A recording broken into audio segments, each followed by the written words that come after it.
What's good? How you doing? Fresh out the gym.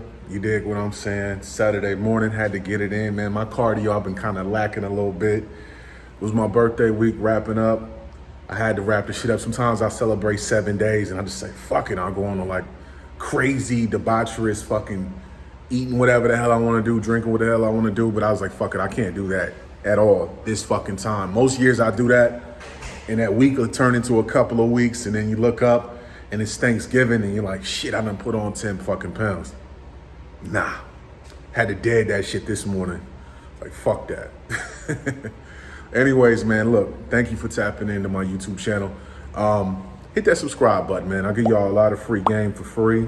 And if you like what I'm saying, you spending time here. I got a lot of y'all that follow me or watch these videos and you're not subscribed, and that's cool. You might want to watch a couple of videos before you decide to commit to subscribing.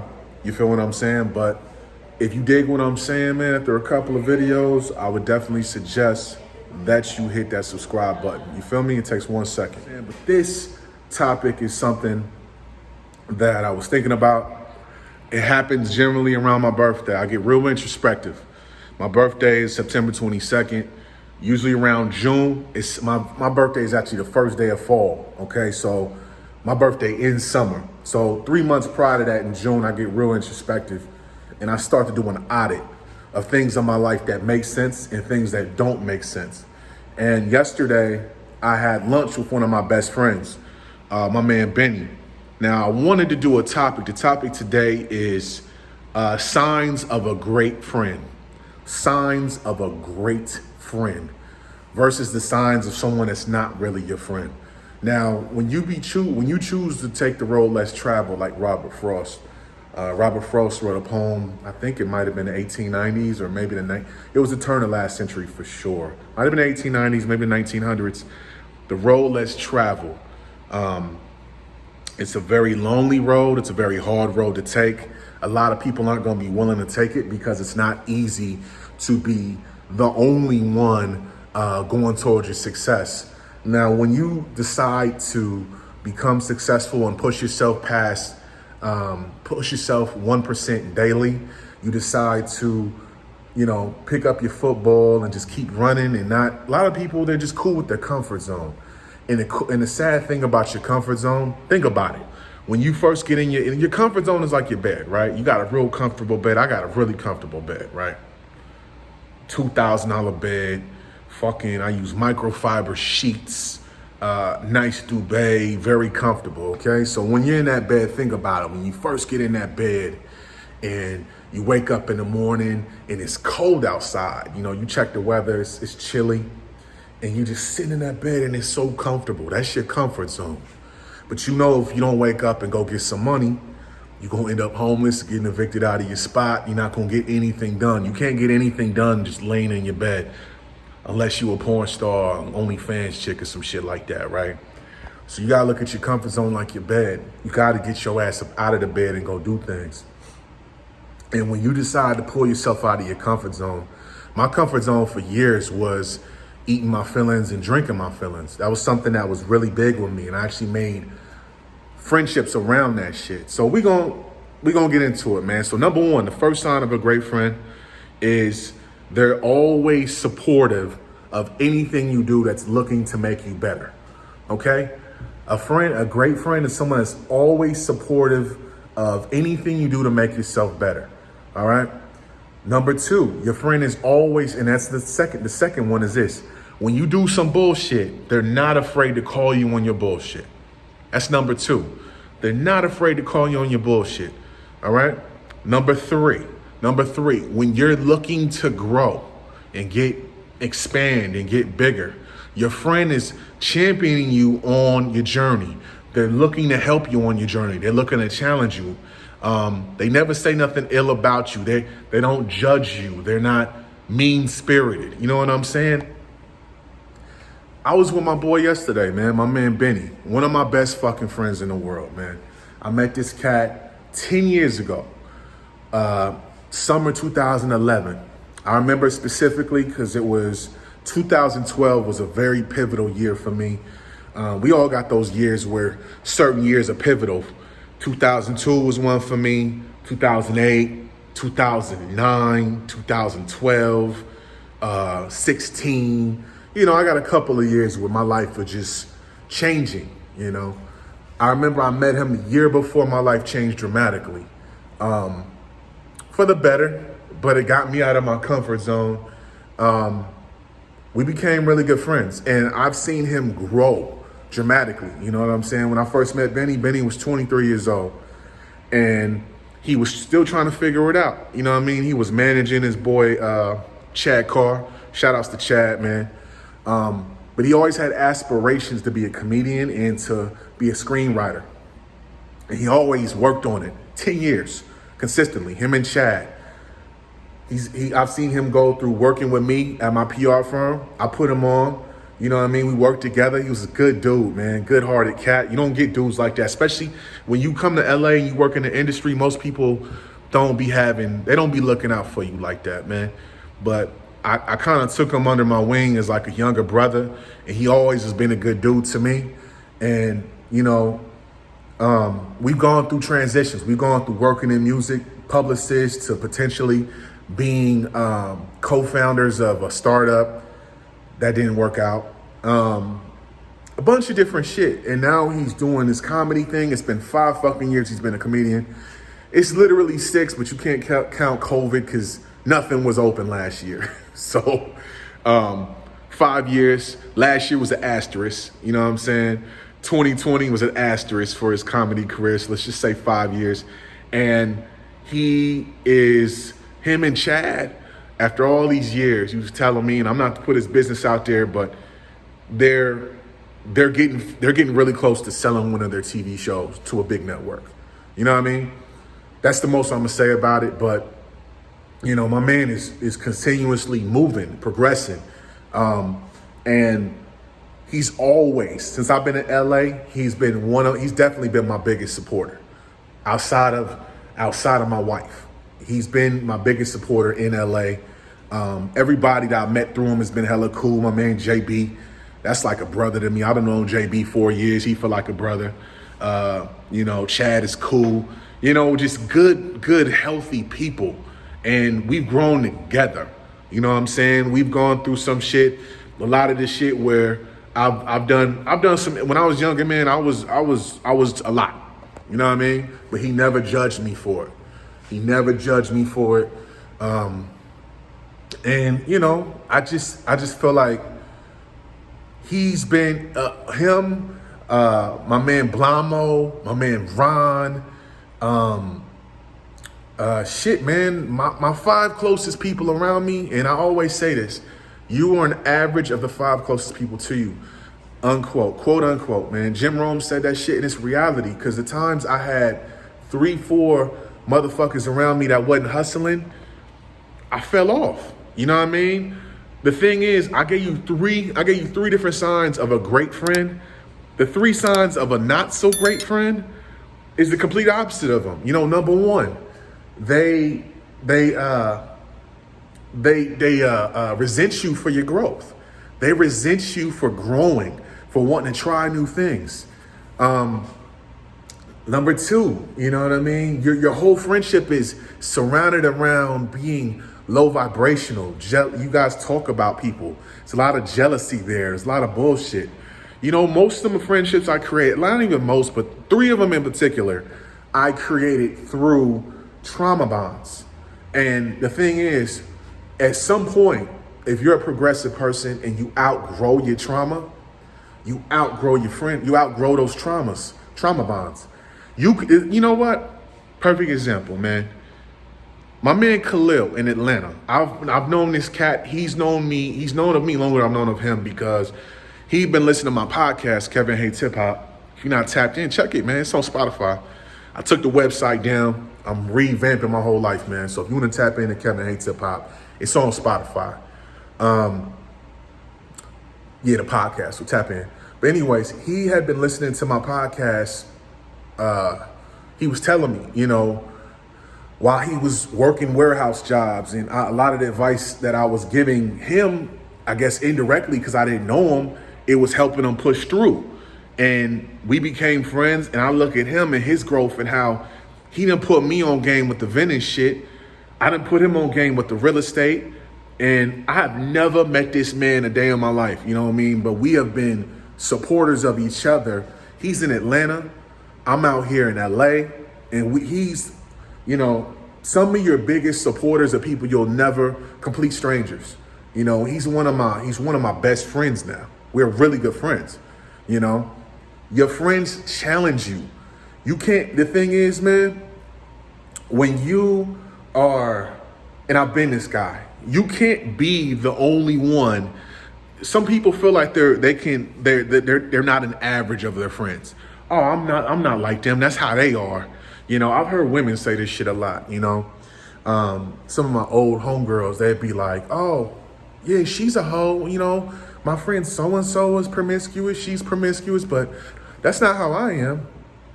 And I would always tell them, like, yo, like, birds of a feather flock together. Like, if 2, 3, 4 of your homegirls are all promiscuous, you on that same thing. You're just not showing me that side. Oh, no. And these ain't chicks I was fucking with like that. These were just like friends of mine at the point. And they will always be like, no, that's how they are. I'm different. That's immaturity there. Look, man, I have been the guy that was the only one that had money. And I had 3 trauma bonds that I considered 3 of my best friends. And those niggas all resented me. And what happened was I eventually turned into them. I eventually got resentful. I got broke. I got out of shape. All types of shit. I be turned into them. You can't be the only boss around a bunch of fucking employees. And what I mean by that is you might work a 9 to 5, but you have the mindset of someone that is looking to invest.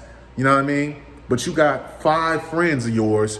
All they care about is blowing their money on happy hour, bitching and whining about their jobs on the weekend, and then Monday doing the same shit over and over and over again. You know what I mean?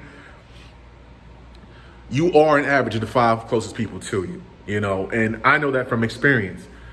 I had 3 people that I had created. I thought they were friendships, but as I got older, they were trauma bonds. We bonded over our childhood trauma, you know, especially in college. Damn, I don't get along with my mom, or I don't get along, me and my dad, or this, and this. Oh, you got that issue too? Let's be friends. Oh, let's feed our egos by talking shit about people and eating too much and drinking too much. And it's a trauma bond. And then once you become that person that becomes progressive, you realize this shit was a trauma bond. I've had people that were friends of mine who they talk about how I used to be. I used to be fucking mean. I used to be very arrogant. I used to be very spiteful. And I would take all my shit out on people that didn't deserve it, man. I'm not that guy anymore.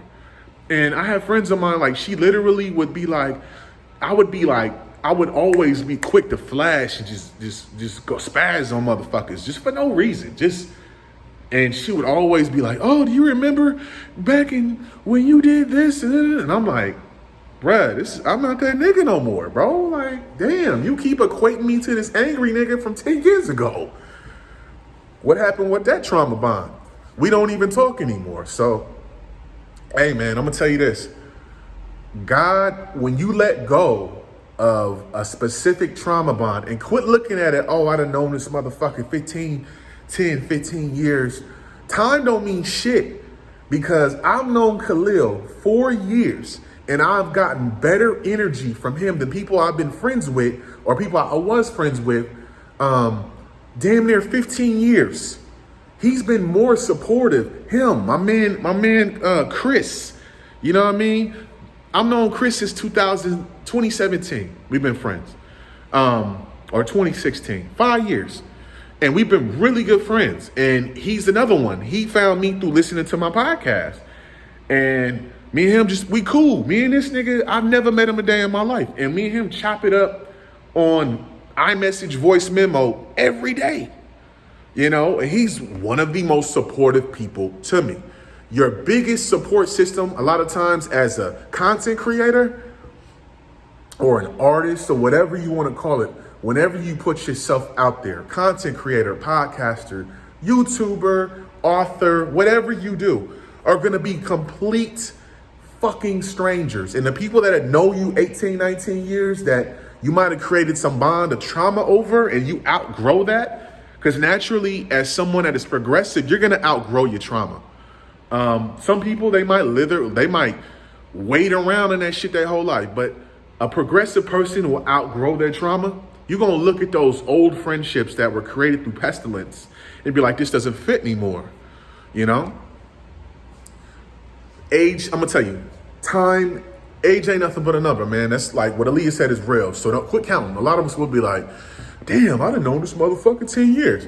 Think about it. How many of those years were great? Like, you both were supportive of each other. You both made each other better. Of 10, you probably only gonna count what, 2, 3? So look, you can know somebody a year, 2, 3, 4 years, and they'll be more beneficial, more of an asset to your life than somebody you knew 18 years. So I'm gonna tell you this, when you got those trauma bonds around you, turn them off, cut them off, wish them well. It's gonna hurt your feelings. I've known this person X amount of years, ooh, this and other shit, yeah. But I'm gonna tell you, I felt that way a year ago about one of my trauma bonds. I let that last trauma bond go, and 2, 3 different new people that were in my life that I just considered allies or associates, they are friends of mine now. They're in my inner circle. Let one trauma bond go and you'll see more progressive people come into your life. All right? I'm going to tell you, just from last year alone, me cutting one trauma bond off, I have my fucking revenue in my vending business and my fucking real estate has gone up 10%. 10% in real estate. You dig? It's not what you know, it's who you know, and who you know, keep surrounded around people that make you better. Not saying be a leech. Don't be a leech. Don't be someone that you just hit somebody up when you need something. No, I've been that guy before. And if you're watching this and I was poisonous to you, I was cancerous, I was a cancerous person, I was very poisonous, I was an energy vampire to you, which I know I was at certain points in my life, I apologize. I make amends for that. I really do. But, you know, if you were that to me, it's fine. It's a part of life. I wish you well. I hope my negative presence that I might have had in your life, me leaving, made you grow exponentially. Okay? And I know for certain, I have one person in particular I was extremely negative and toxic to, and their life has grown dramatically since I left. And I'm proud of you. I really am. If you're watching this, I'm very proud of you. I really am. I knew you would always do it. Get to where you're getting in life professionally and all that shit. I'm not surprised at all. You deserve everything. You do. You know. That's growth though. That's 37 years of growth talking to you. All right? Peace and love, man.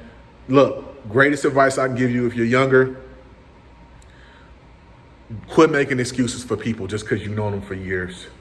If there is no progression, if being around them makes you feel, when somebody, the perfect example to tell if somebody's really an asset to you, when they call you, if you feel happy, that's an asset. If they call you and you're like, oh shit, trauma bond, liability, stay away from them. All right? Best advice I can give you. Quit making excuses for your old friends you grew up with that didn't want to grow. All right? I'm thankful for all my friends. Every single one of y'all. You make me better, I make you better. Peace and love. Also, do this. Sign up for my group, Circa 84 group, my Discord channel.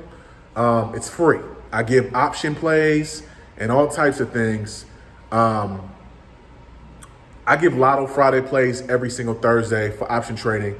We talk about vending, real estate, everything. You know what I'm saying? It's free. Go join. Link in the description. Also, tap into my, Tap into my courses, my course, the Varsity class, for the full month of October. Literally from today, it ain't October yet. From now through Halloween, I'm offering 60% off the Varsity class. You want to learn how to literally flip houses, flip a contract, and learn how to make $5, 10, 15, $20,000, go join my course. The promo code is SPOOKY60, 60% off for the next 10 people that cop it. All right. I said that in the video yesterday. I already got 4 people bought it. I got 6 people left. Yo, go cop that shit, man. You feel me? And if you don't want to spend no money with your boy, that's fine. But what you can do for free, hit that like button, hit the subscribe button, share this with your friends on Facebook, Reddit, Instagram, Twitter, wherever the fuck. You know what I mean? Peace and love.